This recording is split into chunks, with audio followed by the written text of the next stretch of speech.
Sulat ni Juan, ang matanda, kay Gayo na minamahal, na aking iniibig sa katotohanan, minamahal, aking idinadalangin na sa lahat ng mga bagay ay guminhawa ka at bumuti ang iyong katawan na gaya ng pagginhawa ng iyong kaluluwa.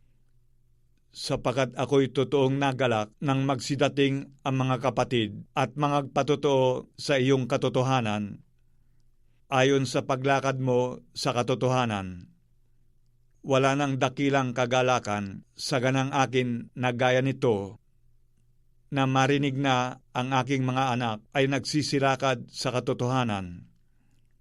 Minamahal, ginagawa mo ang tapat na gawa sa lahat ng iyong ginagawa doon sa mga kapatid at sa mga taga-ibang lupa, na siyang nangagpapatotoo ng iyong pag-ibig sa harapan ng iglesia, na iyong gagawan ng magaling kung iyong tutulungan sila ng nararapat sa Diyos sa kanilang paglalakbay, sapagkat dahil sa pangalan ay nangagsiyaon sila na walang kinuhang anuman sa mga hintil. Nararapat nga nating tanggapin mabuti ang mga gayon, upang tayo'y maging kasama sa paggawa sa katotohanan. Ako'y sumulat ng ilang bagay sa iglesia.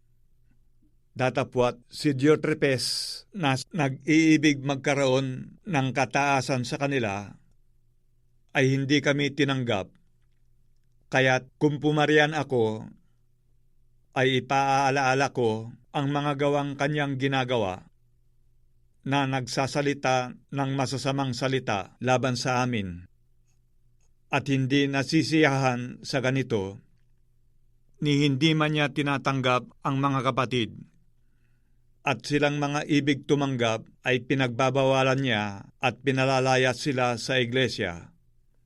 Minamahal, huwag mong tularan ang masama, kundi ang mabuti. Ang gumagawa ng mabuti ay sa Diyos. Ang gumagawa ng masama ay hindi nakakita sa Diyos.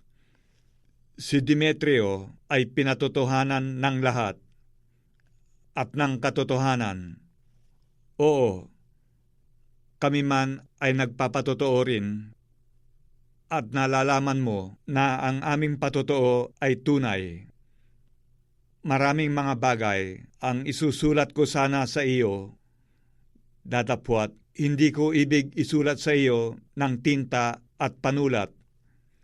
Datapwat inaasahan kong makita kang madali at tayo magkakausap ng mukhaan. Ang kapayapa ay sumainyo nawa. Binabati ka ng mga kaibigan. Batiin mo ang mga kaibigan sa pangalan.